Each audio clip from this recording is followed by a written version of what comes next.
how do you see VD playing a role? Is it a complementary role to VCs?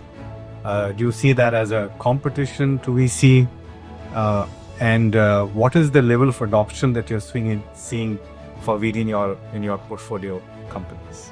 Yeah, so now it's been 15 years, right, of the startup ecosystem, and this is one asset class or investor ecosystem that has positively transformed itself.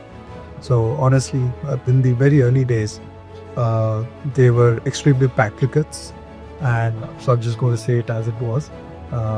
So very tactical and trying to be really safe and just ride on the venture capital's money, right? So for us as an asset class, it was complementary, but I think both of us were. In a nutshell, he's saying he used to abuse venture debt. No. That's saying, but I'm coming to the positive part now. So that's how it started, and it's always good to see the perspective and see how in India. See, I think the reason I'm saying this is to give credit to a lot of you who came later, who actually innovated on this product class, right? And I want to give credit for that.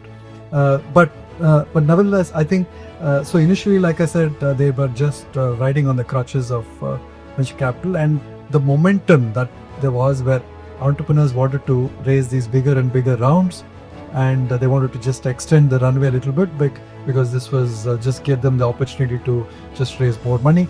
But anyway, I think that era is gone, and it's I think it's now a more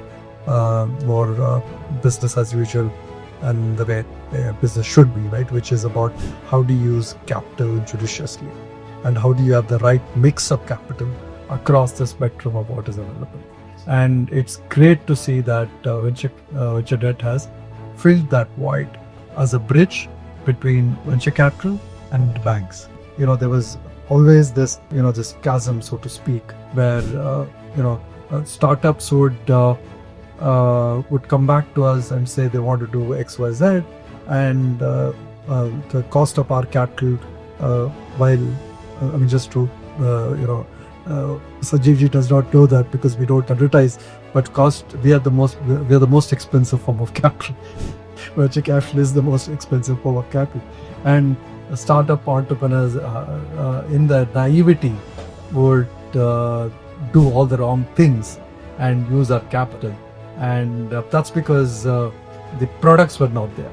So a long-winded answer, but just to say that whether it is for working capital, and I was just this morning speaking to Kashpreet that now as they've gone up the growth curve in terms of what they're doing and the global capabilities of our companies going global and them helping them, I've been asking him that I see that we will now see a very different startup ecosystem. It's not going to be about urban convenience-led startups anymore. I think that era is done. If we are looking for the next Swiggy, it's not happening in the next 3, 4, 5 years. So we better look for something else. And what do we look for? We are looking to plug into the global value chain. When you want to, as a ecosystem, plug into the global value chain, you got to do startups that are not just about software and AI and soft stuff. They're also about building hard assets, right? And as you want to capture profits in these startups, you want to be deeper in terms of your back end and deeper in terms of being able to do manufacturing where you can, and not just any manufacturing but high precision advanced manufacturing. So all of this requires and of course there's different flavors of this. There is a deep tech flavor, there's multiple flavors, but all of this requires a little bit of asset financing.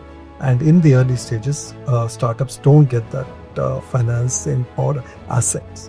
So I was just mentioning to Ishpreet that we need to create certain products for companies where demand is infinite today, global demand, irrespective of tariffs. In a multipolar world, India will have its place to supply something to somebody, right?